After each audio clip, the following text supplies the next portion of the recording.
Je suis artiste peintre et je suis Jeff Roland. Et voilà, donc je fais ce métier, ce beau métier depuis moult années. J'étais un enfant qui dessinait beaucoup, qui voulait devenir un illustrateur, dessinateur de bande dessinée, de choses comme ça. Ce qui fait que lorsque j'ai eu 7 ans, j'ai participé à un concours qui m'a mené à, non pas France Télévisions, mais Antenne 2 à l'époque, où j'ai participé à une émission qui s'appelait Je veux être toi, où j'ai rencontré Greg, le dessinateur de Achille Talon, quand j'avais 7 ans, qui m'a un peu initié à ces choses-là. Et j'étais persuadé que j'allais faire ça. Et puis après, la vie a suivi son cours. Moi, je dessinais des personnages un peu ce que je fais maintenant, hein. Ça n'a pas beaucoup évolué finalement.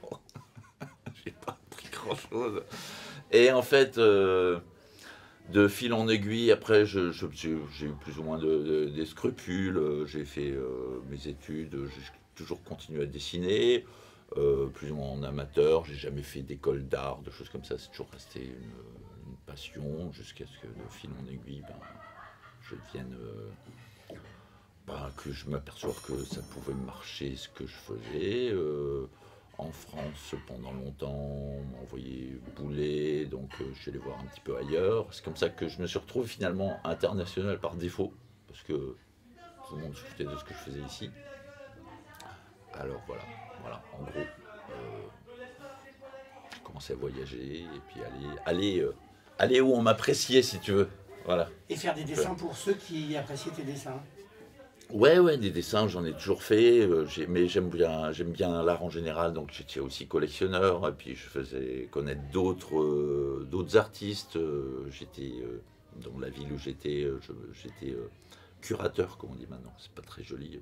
Je faisais venir des artistes euh, comme commissaire d'exposition, si tu veux, quoi, pour faire venir, Monsieur le voilà, commissaire. monsieur le commissaire, voilà. Respect. On sait pas trop comment dire. Disons que je faisais venir des artistes pour les faire découvrir, voilà, plutôt dans ce qu'on appelait à l'époque, enfin ce qu'on appelle toujours l'art outsider. Donc c'est quand même rigolo. Ouais. Les gens acceptent plus ou moins que tu dessines en France, mais par contre ils reconnaissent ton professionnalisme et ils te demandent de faire venir d'autres. Ouais, d'en venir d'autres. Et puis, moi, c'est pareil, je faisais venir en France des étrangers, hein, des Américains, des Polonais, des choses comme ça. Bon, parce que. Mais on est toujours, tu sais, on dit nul n'est prophète en son pays, mais c'est un peu ça c'est un peu ça le truc. Si tu veux, nous, on vous voit arriver des Américains ici, on va dire, ah, les Américains, etc. Puis on ne sait pas qui ils sont, comment ça se passe dans leur pays, mais on ne veut pas le savoir finalement. Il y a un petit côté conte de fées comme ça. Je pense que, bon, en ce qui me concerne, c'est purement instinctif dans la mesure où je fais pas de plan. Moi, je fais pas de. J'ai arrêté un jour de me dire que j'allais faire comment dire, des ébauches ou des choses comme ça. J'ai décidé un jour que tout ce que je commencerais serait déjà terminé et serait appelé, on va dire, œuvre d'art. Voilà, terminé. Et puis, mais pour l'instant, moi, ça me correspond tout à fait. Je ne sais pas très bien quel art pourrait pas être instinctif, parce que bon, je sais pas, on pourrait dire l'art instinctif ou émotionnel. Par rapport à ce que Emma organise comme festival, l'art instinctif, ça recouvre tellement de choses. Il faut qu'il y ait un peu de l'art où il y a un peu de cœur, où il y a un petit peu d'ouverture vers un petit peu d'imprévu. Mais finalement, je pense que c'est tout art qui vaut la peine a un petit peu cet élément-là, je pense, hein, quelque part. Oh je suis content parce que Emma, c'est un petit peu ma petite sœur. Bon, déjà, on se connaît. Comment dire, on s'est connus euh, à travers des choses qui dépassent un petit peu même le milieu de l'art en tant qu'être humain. Pour plein de raisons, c'était en plein confinement. On se respecte mutuellement beaucoup au niveau de ce qu'on fait réciproquement. Donc moi, je ne vois pas comment je pourrais lui dire non, je viens pas ou quelque chose comme ça. C'est Je me suis pas posé la question de dire oui ou non, quoi. Mais ouais, je suis content. Quand on a quelqu'un, en fait, quand on est artiste et que quelqu'un qu'on respecte peut apprécier ce qu'on fait, c'est la meilleure des récompenses finalement. C'est là que ça marche. Moi, c'est m'arrivé comme ça c'est comme ça que j'ai découvert, que je me suis décomplexé quand j'ai vu. J'étais en Autriche et je travaillais avec des artistes qui étaient pour moi des artistes des pointures, des gens qui avaient fait des écoles, des choses comme ça, qui faisaient du réalisme, des peintures à l'huile, géorgiens, russes, des gens comme ça très sérieux qui regardaient ce que je faisais parce que moi j'ai toujours un peu l'impression d'être un peu dans un truc un peu farfelu, mais non, mais qui regardaient ça très sérieusement. Ça m'a assis dans une position plus plus de confiance, on va dire, comme ça. Avec Emma, ça prend plus de résonance affective, on va dire, et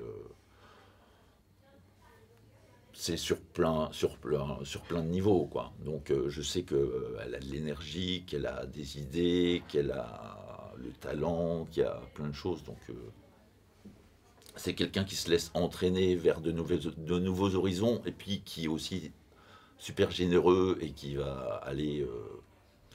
C'est toujours du gagnant-gagnant avec elle. On est toujours dans un système où elle sait retirer quelque chose du, de l'aventure et puis moi aussi. C'est, c'est, voilà. C'est un bel échange, quoi. Pour ce qui concerne les galeries, il faudrait qu'elles comprennent que les gens ont un peu peur des galeries et que c'est pas toujours facile, même quand on apprécie l'art, de rentrer dans une galerie.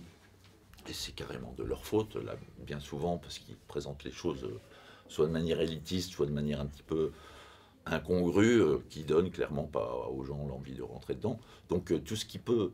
Moi, je suis complètement pour la démocratisation, enfin, c'est un peu un mot idiot dans ce domaine-là, mais la popularisation plutôt, que l'art soit pour tout le monde, un peu comme un peu à la manière dont est vue la musique dans les pays de l'Est, un peu comme ça, où dans toutes les familles, chacun joue d'un instrument, que ce soit naturel, que ça soit culturel, que ça fasse partie de la culture de chacun, et qu'on ne soit pas jugé à partir de l'appartenance à quelque chose, quoi.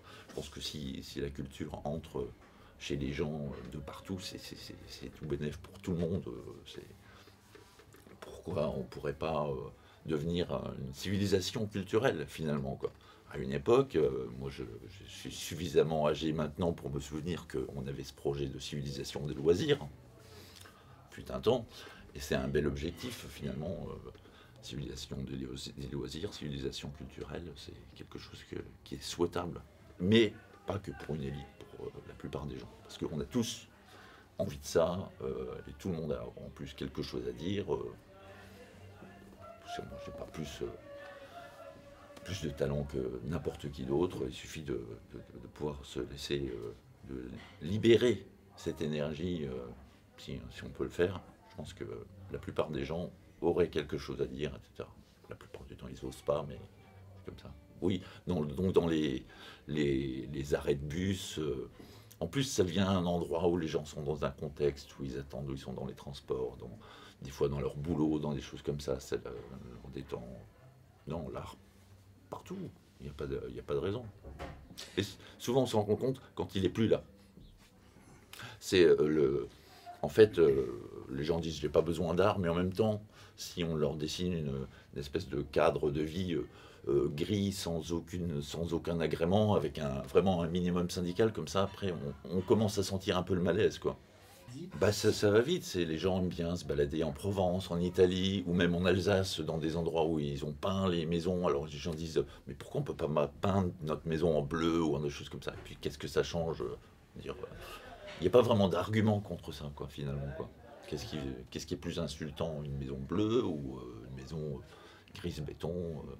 Bon, bon, après, surtout dans des contextes de ville, urbains, développés, parce que, bon, à la limite, pour des gens qui ont la chance de vivre dans des milieux comme en Normandie, à la campagne, ou dans des choses comme ça, avec des rivières, des choses, la nature elle-même est colorée, elle est joyeuse. Elle apporte.